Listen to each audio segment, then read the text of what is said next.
This is the After Party, live with Kim McAllister. Pick a couch, grab a drink, and settle into the conversation.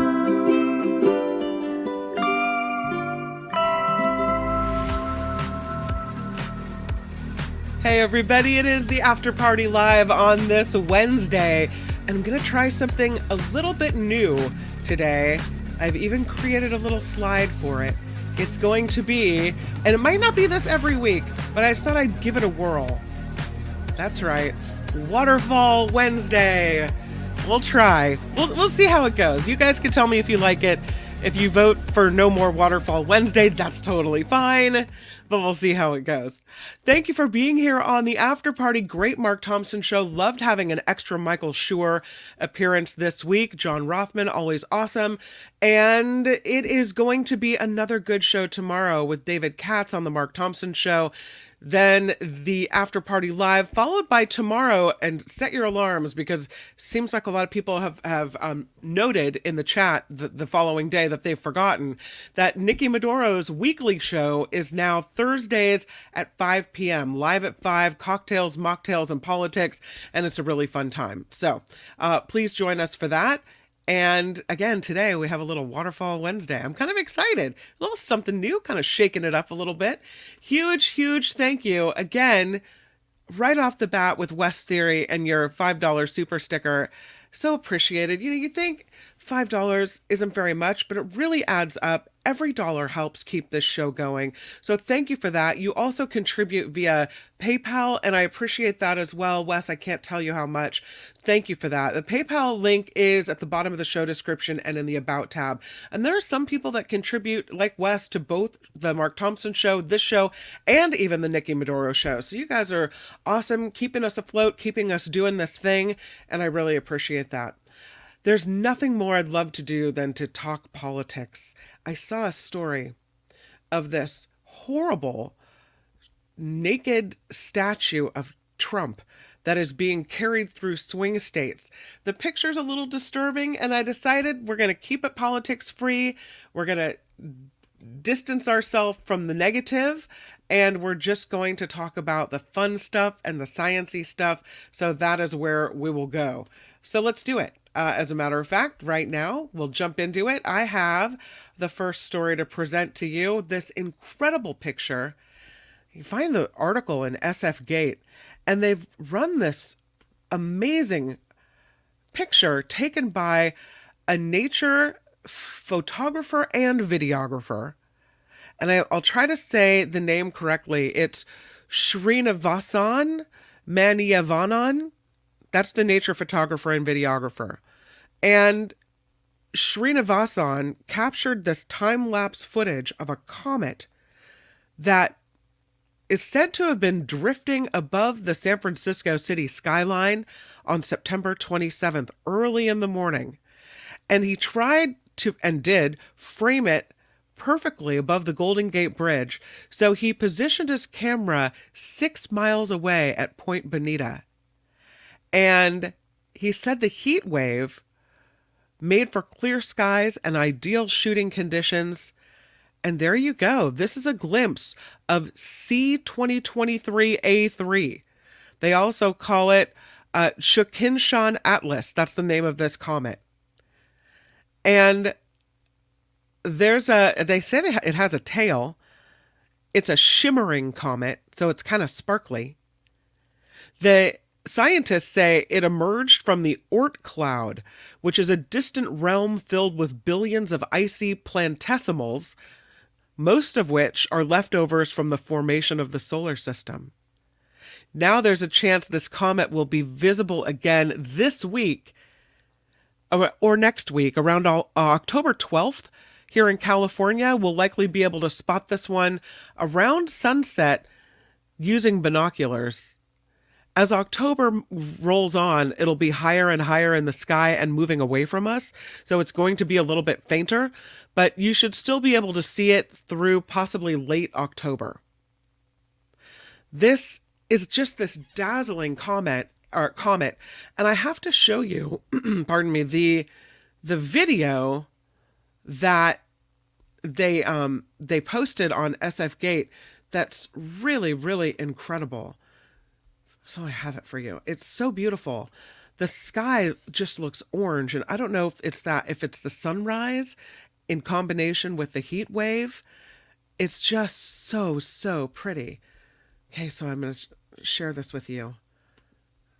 See if I can make it happen with my limited technical knowledge. And to do this, then I need to take down this. All right. So here it is in its entirety, and you can kind of see how I have it right here. There it is. There's the comet going back up in the sky. You can kind of see it. The time-lapsed videography that allowed that shot to happen. Let's see the blue in the atmosphere above. So pretty. Gosh, sometimes it's just worth noticing how beautiful the world is and how amazing things can be. So that's the picture that I thought was definitely worth sharing. Thanks to SF Gate and to that nature photographer I won't try to mess up your name again, but thank you so much for taking that picture and allowing us to see it. And speaking of comets, we have another one to talk about. This is a comet that is also going to be visible. It's actually the same one, but a little bit more information on it. This comet, they say it's the comet of the year, and it definitely, given the Golden Gate Bridge picture, was. It's the ice body from the edge of the solar system. They say it flew past the sun just a few days ago, en route to becoming as bright as one of the other bright comets, a shimmering comet that we had a couple of years ago. One of the 30 brightest objects in the night sky, and it will only keep getting brighter over the next few days. So September 27th, the same date that Golden Gate Bridge picture was taken, this comet flew past the sun. It was the closest passage to our star, and maybe its only ever passage. Its orbit so eccentric, it's possible this comet will fly away and leave the solar system never to be seen again. Or, if it's bound, it might come back in a few million years. It's so bright that it's a great time to go look at it. Before dawn in the southern hemisphere is the best. In the coming days, it rises above the plane of our solar system. It'll be visible at sunset, October 9th onwards. And I would say, we saw it September 27th over San Francisco, so it shows its long tail. It's getting brighter as it gets to its closest passage to Earth, October 12th, 43.9 million miles away. And it should, they say, have a brightness between that of Jupiter and Venus, if predictions hold. So, this comet was discovered 15 months ago, independently by 2 observatories, but it was lost up in follow-up observations. So, it'll be interesting. I can't wait to see more pictures of this thing. That's an awesome picture that we're seeing right now. So we've got that one. We've got this one. This comet is putting on quite a show. Something else putting on quite a show is this hotel that's now been voted the best hotel in the world, and it's right here in the North Bay. Best hotel in the world? Really? Yeah. This is the Bodega Bay Lodge, of course, aptly named Bodega Bay. I have been in that hot tub and that pool. My sister and I took my mother there, pardon me, for Mother's Day one year, and we had a great, great time. In that little building next to the pool that you see is the spa. You can go there for a spa treatment, so pretty fun. But this is from Condé Nast Traveler, and the readers have named the lodge at Bodega Bay the best hotel in the world, which means that it's above the Ritz-Carlton in Doha, the Four Seasons in Paris, the best in the world.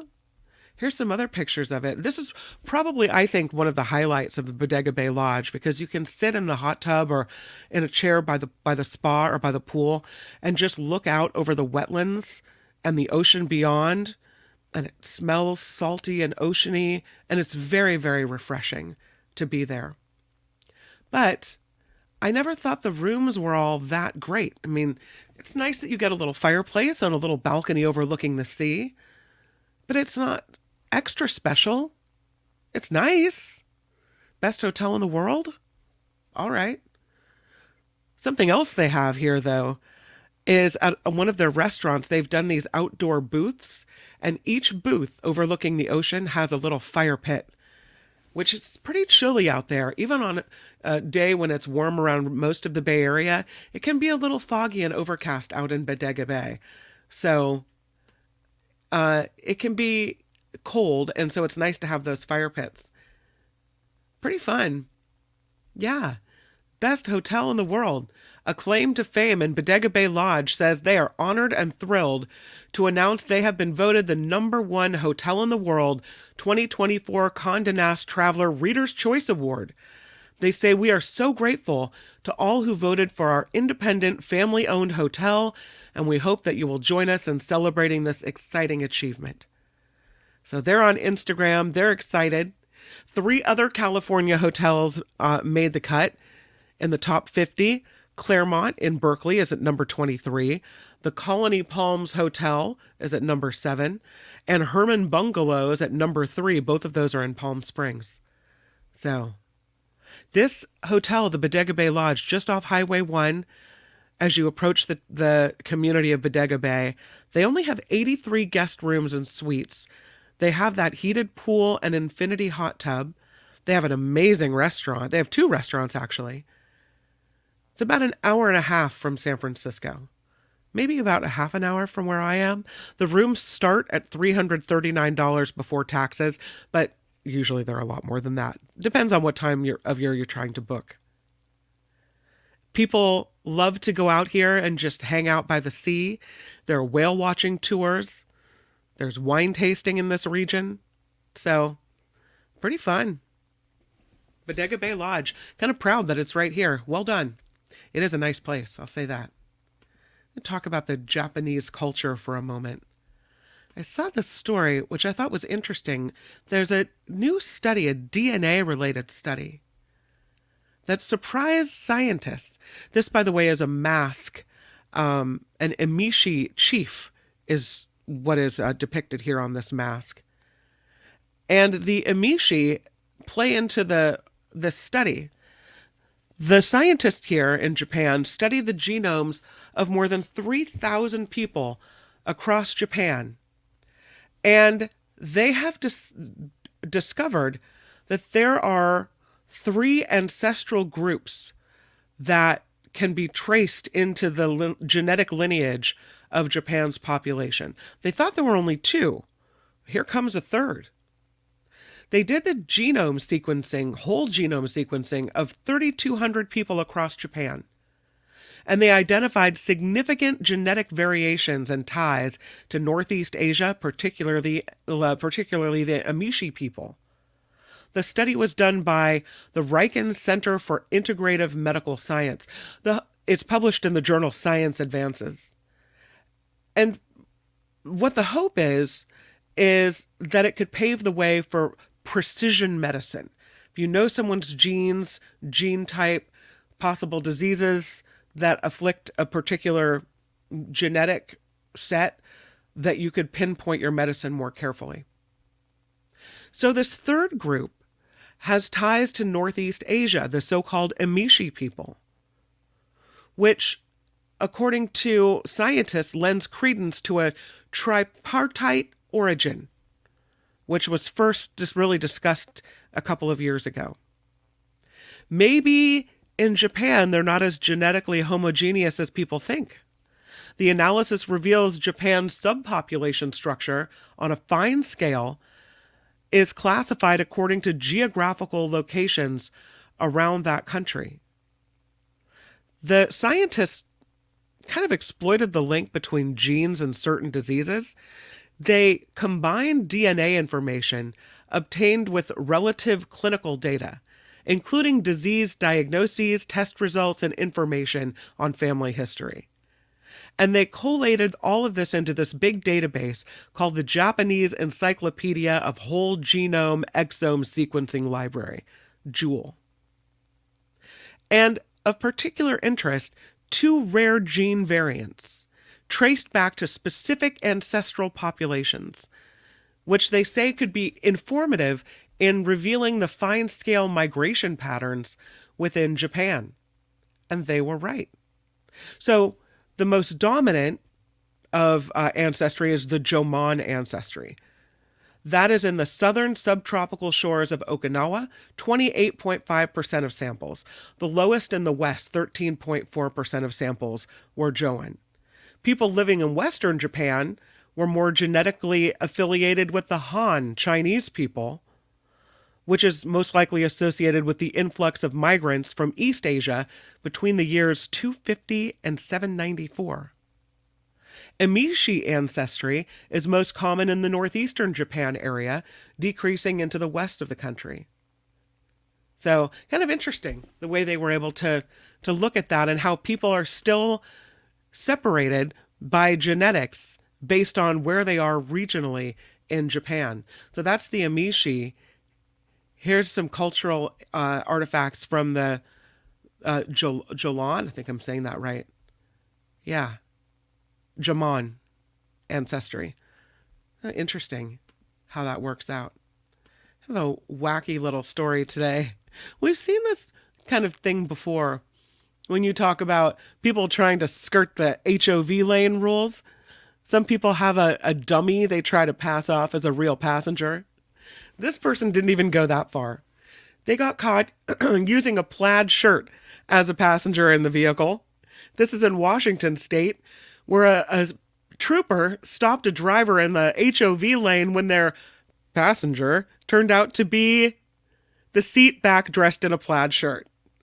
I mean, I guess you use what you got, right?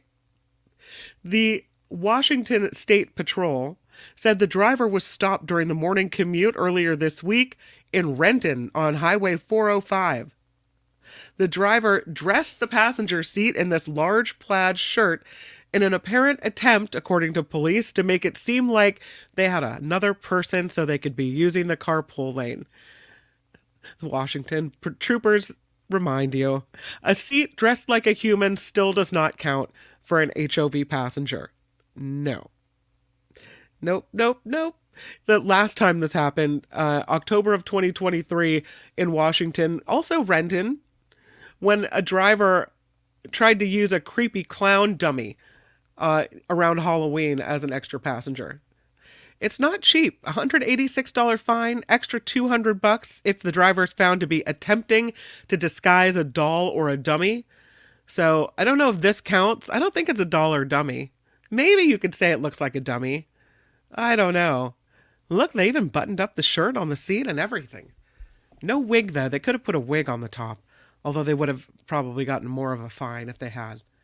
But, you know, if the police stop you, they're going to notice right away something's amiss. You imagine being pulled over and quickly trying to unbutton that thing and get rid of the evidence? No. I have another thank you. This is Rhonda with a $5 super sticker. Want to support my Ohana sister. You are so awesome. Aloha. I love it. You have the most beautiful, is that a flower in your hair? And you have a beautiful smile.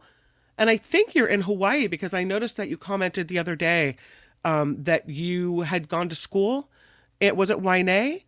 Awesome. Aloha to you. Thank you for calling me an Ohana sister, and thank you for the contribution. Really nice. I love it. That's, you know what that is? That's Aloha spirit right there. Huge thank you to Rhonda and to Wes. Really nice, you guys. I'm going to the chat because I haven't been there for a while. Let's see what you guys are talking about over here. You have to say the driver was the dummy. Yeah, that's true. Driver indeed the dummy. Should have went with a personal needs doll instead. Personal needs. Yeah, nice. Phineas says, I bet if you used a Trump doll, the cops would give you a pass. Maybe. I don't know. You guys are all on the same line, right? Yes, Ricky, thank you for considering hitting that thumbs up button. would really appreciate it. It makes a big difference. So, very nice. Speaking of talking about where people are from, B.A. Ware says he grew up in Santa Rosa, Montgomery High School grad. Great place to grow up, mostly. Sonoma County is not a bad place to be. It's just getting really expensive for a lot of people. So I guess that's the same everywhere, right? Rhonda says, Waipahu, Hawaii. There it is. Been in Texas for 36 years. Oh my gosh, that's such a big difference. Can't you move back to Hawaii? Do you like Texas? Wow, that's a big switch. I went to Galveston. My dad lived in near Houston for a little while when I was little, and I remember visiting him and going to the beach at Galveston. I have never seen bigger mosquitoes in my entire life, Rhonda. Huge, huge. I'll take Hawaii any day. But I love that you still carry that aloha spirit with you. All right, we'll move forward. We have a story about this. I'm sorry to show you the picture. This lady with her big old tongue. We've seen these stories before where the Guinness World Record goes to someone with the longest tongue. This one is the thickest tongue. Yeah. Her tongue, as you can see, she's holding a little ping pong ball up there. Her tongue is as thick as a ping pong ball. I don't know how you fit that thing in the mouth. Yikes. But it is the largest tongue circumference for a woman. This woman from Italy wins the award. Her tongue confirmed to have a larger circumference than a ping pong ball. She's 37. Her name is Ambra. She told Guinness World Records she decided to apply for the record after seeing pictures of the former holder of the male version of the largest tongue circumference record. Her tongue was measured 3 times by a doctor. The average, 5.44 inches around, became the official measurement. She takes the female record away from an Oregon resident, Jenny, who got the title earlier this year with 5.21 inches. So Ambra at 5.44 bests Jenny on that. The male version is held by this man from Belgium whose tongue measures 6.69 inches in circumference. Again, I don't know how you fit that thing in your mouth. I mean, I get that they're tensing it up and making it bigger, but okay, look at you go. Now you got your world record for your thickest tongue. This is a story that almost wasn't a story. Time for the lotto of the day. This guy lost the winning ticket for about a month. He's from Washington, D.C. He bought 2 winning tickets for the same lottery drawing, but he lost one of them for more than a month. He's a 57-year-old guy. His name's Philip. He had 2 tickets for the August 12th Lucky for Life drawing. And he said, I always get 2 tickets, and I always pick my own numbers. That's my winning strategy. He said, I saw the first ticket was a winner, but I couldn't find the other ticket. Both of his tickets matched all 5 numbers in the drawing, earning him a prize of $25,000 a year for life, or a one-time payment of $500,000. Looks like he took the $500K. He said, after searching through old tickets, I found it. I let out a big sigh of relief. I don't know. I guess you get more if you have 2 tickets or not? Or you would just be splitting the prize with yourself then? Or maybe that's if you match 6 tickets. I don't know. But he's finally able to claim his second prize more than a month after the drawing. He said the winnings are going to go toward home improvement projects, and he wants to buy a new truck as well. So go, Philip. Found your second ticket. Off you go to the big cash. I don't usually do a lot of these stories about overdue books, but I see my life in this one. I know that right now, underneath my kids' beds in the far back, dusty corners where the bed is up against the wall, there are probably old library books, which I've already paid for. These overdue books were returned an estimated 40 years after they were due. They're Roald Dahl books, 3 of them, and they were finally returned to a library in Ontario. The person who returned these 3 books would have faced over $1,000 in fines if that facility hadn't already gone fine-free. It's the Parry Sound Public Library in Ontario.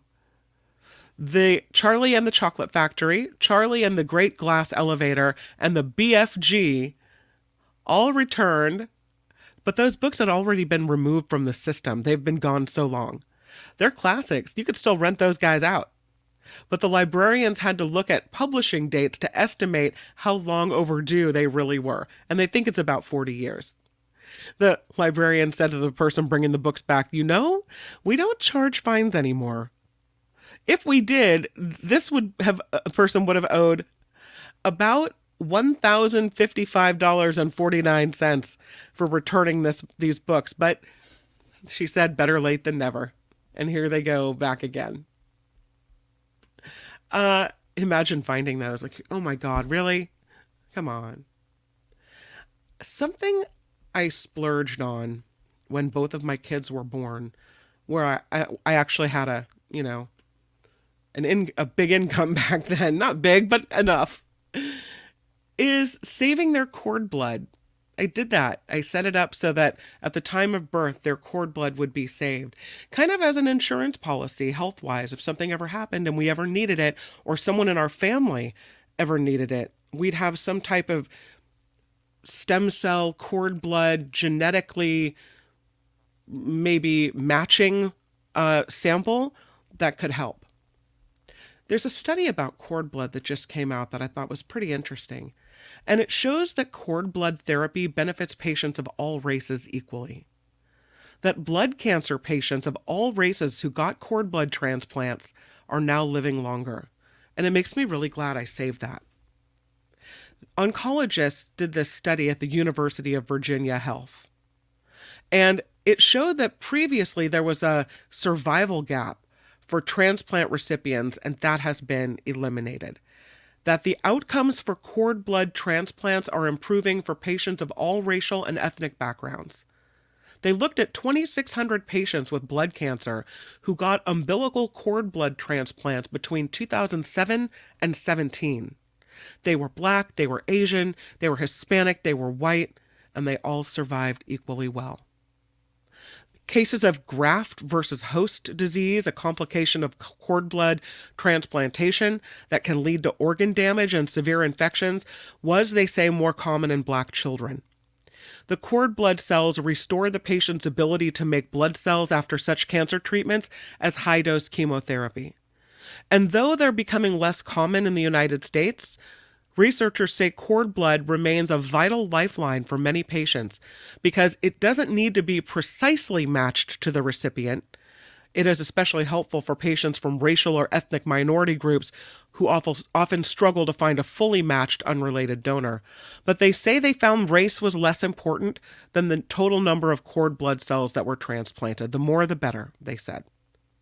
Those included, as far as survival rates and contributing factors, improved identification of appropriate patients, newer techniques for matching patients and donors, better antibiotics, and other care as well. If you're interested, the findings are published in the October issue of Transplantation and Cellular Therapy. Yay for cord blood. Love it. And they're developing new technology, new research where cord blood isn't just effective in fighting blood cancers, but other things as well. So Jacob and Julia have cord blood samples sitting in the deep freeze somewhere in Las Vegas. That's all I can tell you. Do you want to know how long you're going to live? If I could tell you today when you would die, would you want to know? I don't know if I would, although some people have a reason to find out. If you find out that you're going to die in 10 years, maybe you would take steps to become more healthy. There is a new cheek swab test that might help predict your lifespan. It's called Cheek Age, and it's based on a quick swab of cells in your mouth. And developers say someday it might be used to predict how long you have to live. They track epigenetics, the way in which a person's environment or lifestyle affects how their genes function through their lifespan. Epigenetics, one of the markers, DNA methylation, which is molecular changes in the DNA segments that can alter a gene's activity without changing its essential composition. So this new cheek age test is kind of an epigenetic clock that analyzes specific epigenetic DNA methylation markers in cells swabbed from the inside of the cheek.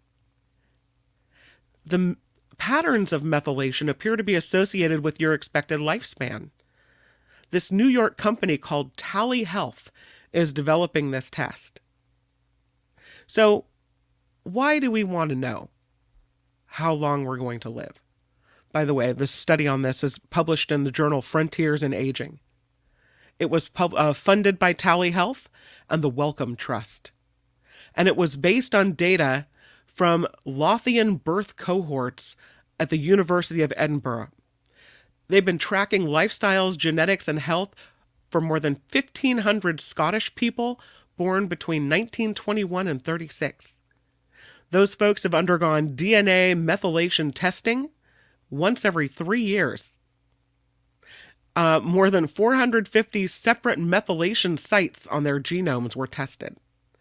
And then they compared the results, the epigenetic results, to results from the cheek age test. And the results showed cheek age is significantly associated with mortality in this data set. Every increase by a single standard deviation in cheek age, the odds for death from any cause rose by 21%. I guess it implies these non-invasive cheek swabs can be a valuable alternative for studying and tracking the biology of aging. So that's interesting, but I just don't think I'd want to know. I mean, could you change it and turn it around? Is there a reason for me to know? Otherwise, don't tell me when I'm going to die. Let me live my life with abandon, right? Blue Spark says it might cause one of those dying soon spending binges where you'll wipe out all your assets and find out it was all a big mistake. Don't. Karen says that test wouldn't really be conclusive. Lifespan is affected by so many factors. Truth, because they could tell me I'm going to live another 40 years and I could walk out in the street and get hit by a truck tomorrow. But I know they're trying to say health-wise, if everything continues the way it has been, you're going to croak in 5 years. What have you? I don't know. Regarding stem cells, Ricky O'Bear says, the skeptic in him says, check on those stored cord cell samples often. I don't know how you check on them when you want to fly out there. They charge me every year a storage fee. So I'm assuming they're there. I hope so. I don't know.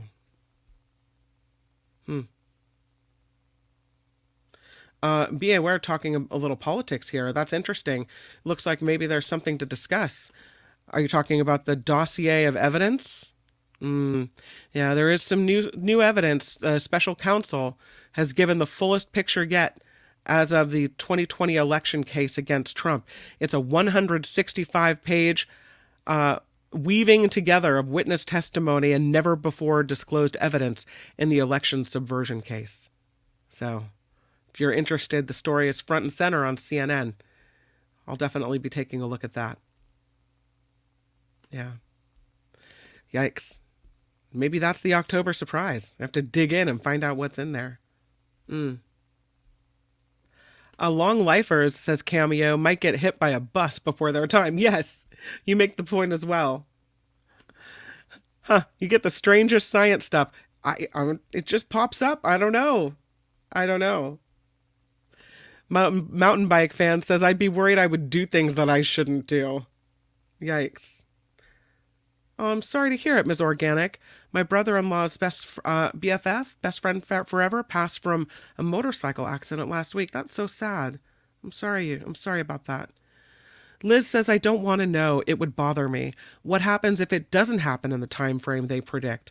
Yeah, what if your lifespan death date comes and goes and you're still having the time of your life? No. Mm-mm. Mo says, I need to get a picture of the storage facility for the stem cells. Maybe it's the October surprise, that the dossier. Phineas says Waymo might run me over. It's true. All right, let's get to it. Are you ready? We'll wrap up the show with something I'm a little excited about. Waterfall Wednesday. Because why not have a little waterfall? What's a little waterfall amongst friends, right? There are so many good ones. I have some pictures to show you of the 14 most amazing waterfalls in the world. And here they are. Hold on. I'm going to make it big. Can I make it big? I don't know. Can you see the picture okay? Let's see if there it is. Yeah, I can make it really big. Look how pretty that is. That's a nice waterfall. That one's really tall. Waterfall Wednesday. I don't know, you guys. It might be a thing. I'm liking the waterfalls. I know if you're listening on the podcast, audio only, you can't see it. So I will explain that this one is Carapacupai Maru.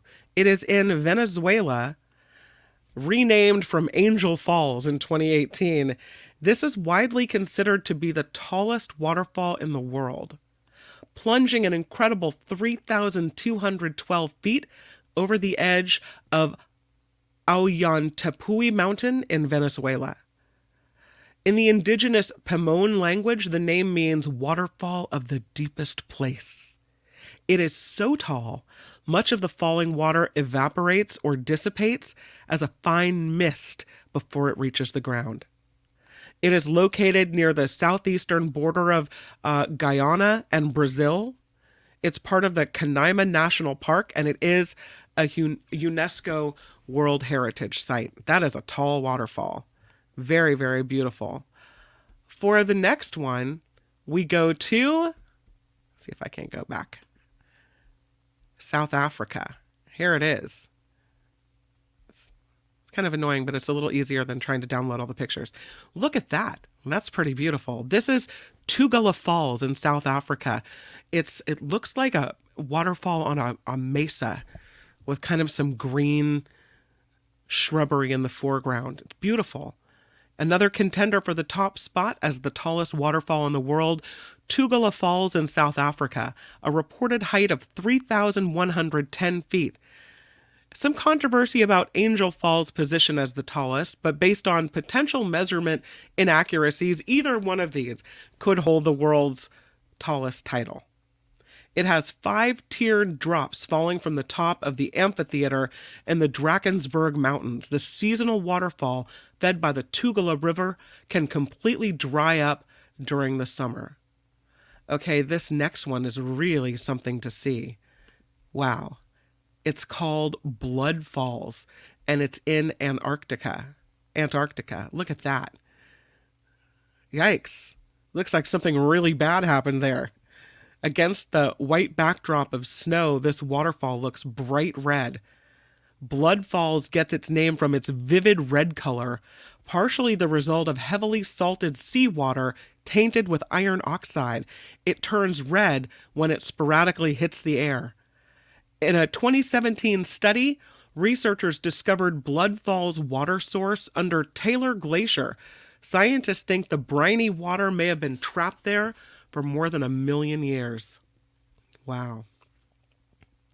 Now, that's cool looking, but I think this next one is really the waterfall of the day. It's the Ban Giok Detien Falls. It's located in Vietnam and China. Look how beautiful. Against a lush green backdrop, multiple waterfalls pour into this blue pool, which then drops into another pool down below. So pretty. They call it a breathtaking spectacle, It straddles the border of Vietnam and China. They're known as Ban Giok in Vietnam and Detien in China. Again, lush greenery and mountains adding to the fall's magnificence. The falls span 3 levels fed by the Kwe Sun River. That is so, so gorgeous. This next one is pretty magical as well. It kind of looks like something out of a Hobbit movie, I would say. But it's not in New Zealand. This is Dettifoss in Iceland. I mean, wow. Misty and kind of magical looking. This is in North Iceland. The Dettifoss waterfall is recognized mostly as one of the most powerful in Europe. It is one of the 4 waterfalls within and I'm not going to say this right, so if you speak Icelandic, my apologies. Jökulsárgljúfur. The others are the Selfoss, the Hafraglisfoss, and the Retterfoss. Many waterfalls in Iceland are used to generate hydropower. The entire river of Jökulsá including its waterfalls, is protected from development due to its geological significance. So, pretty beautiful. The next one is in Peru. It's called Gocta Cataracts. Here it is. That's pretty magical as well. It's very green and kind of misty and mystical as well. It's in the remote Bongara province of Peru. Gocta Cataracts is a towering 2-drop waterfall. Known to those in Bongara for centuries, the waterfall remained unknown to the rest of the world until 2005, when German hydro engineer Stefan Siemendorf encountered this waterfall and noted that it wasn't anywhere on a map. It has a total of 2,531 feet. It's a 2-drop because the waterfall occurs, of course, in 2 tiers. So there you have it. Number 7 on the list is here in the United States. It's Havasu Falls in Arizona. That's so pretty. Look how blue that water is.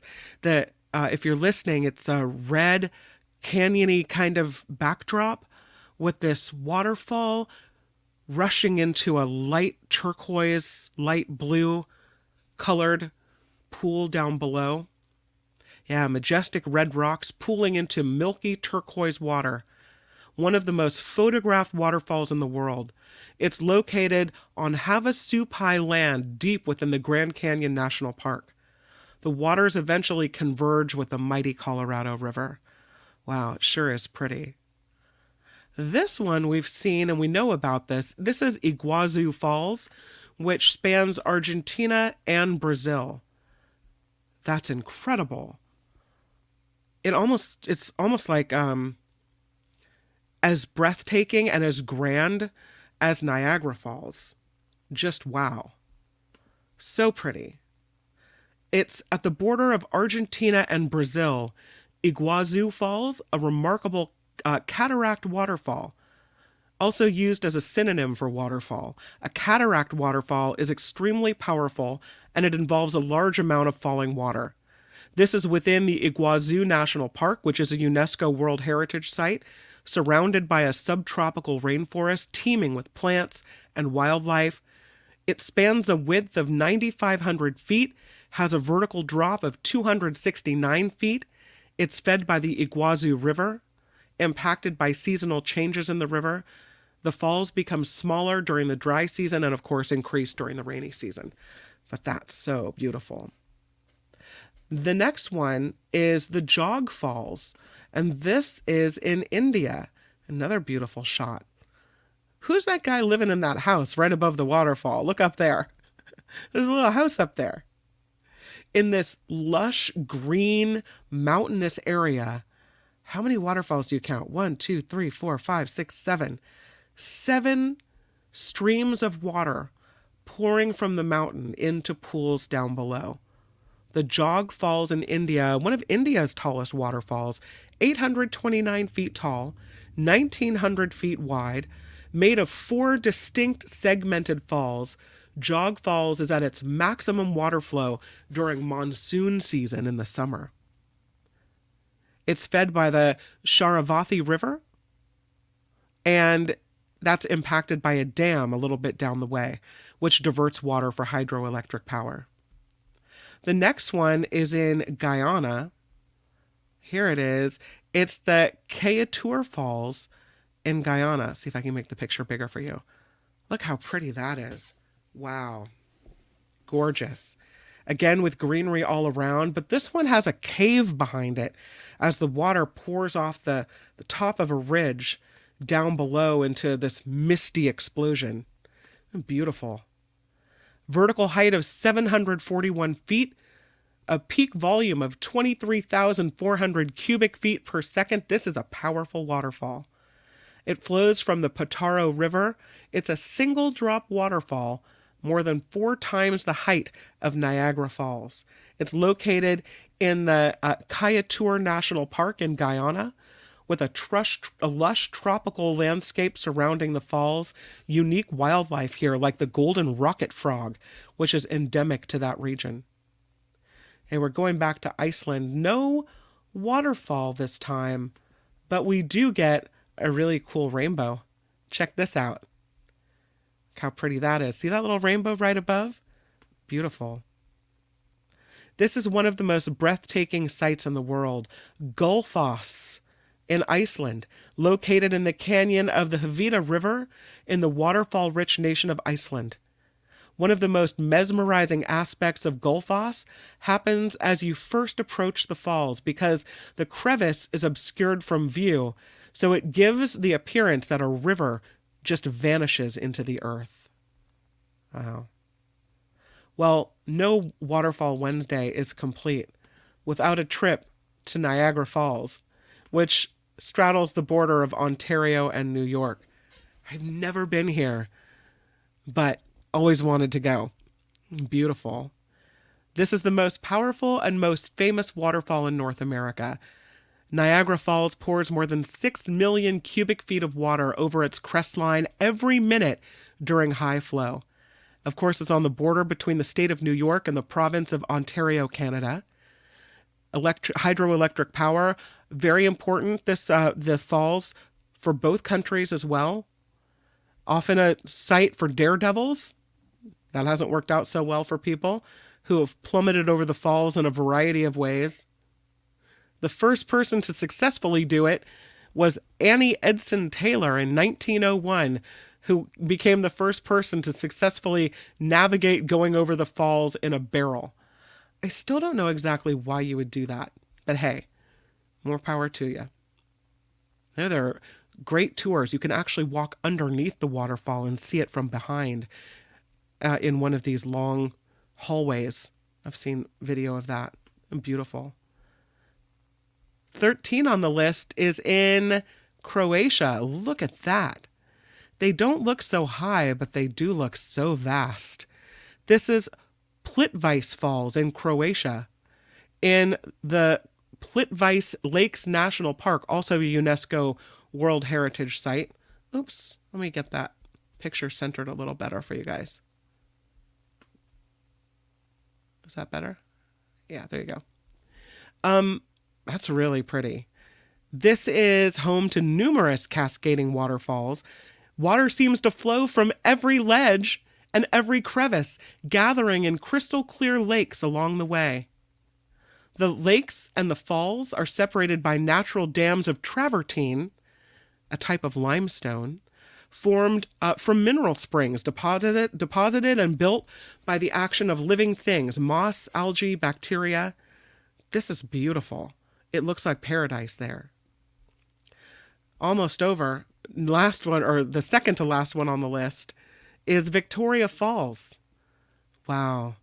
It looks like with that walkway, you can get really close to the falls. There's kind of a walkway overlooking multiple waterfalls in this area. This is Victoria Falls in Zambia and Zimbabwe.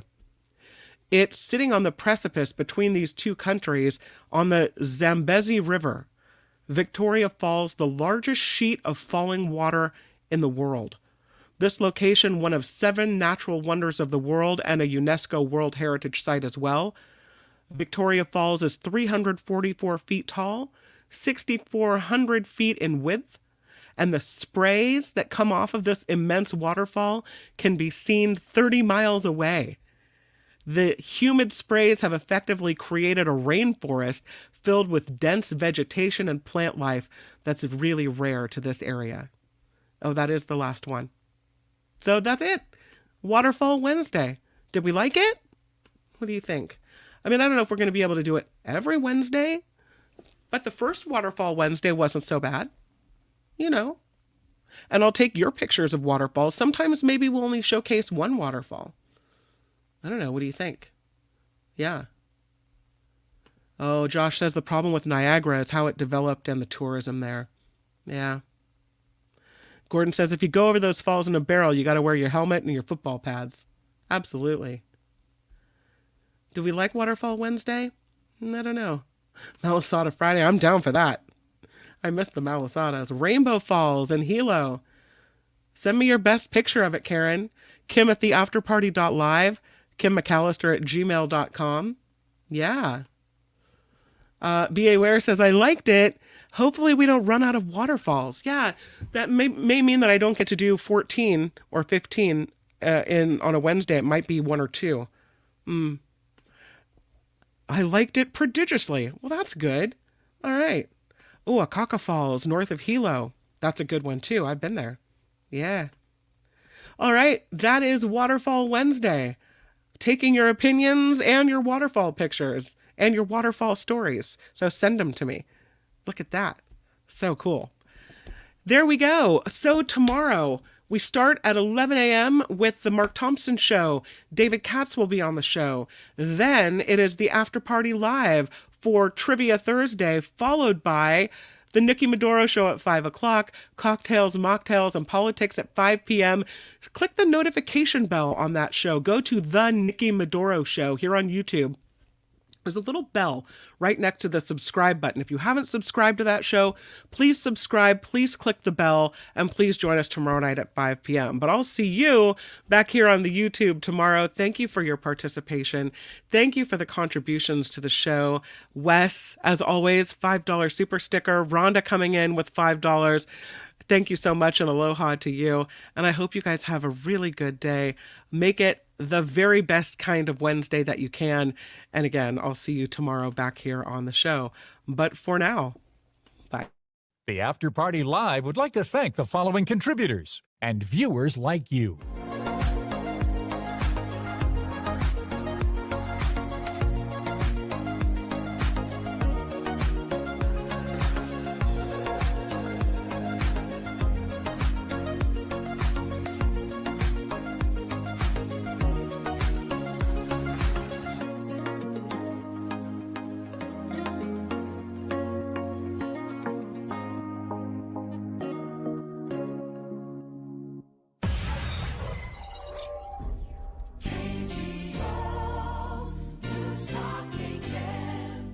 I hear you, Josh. It's overrated.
That's a good question.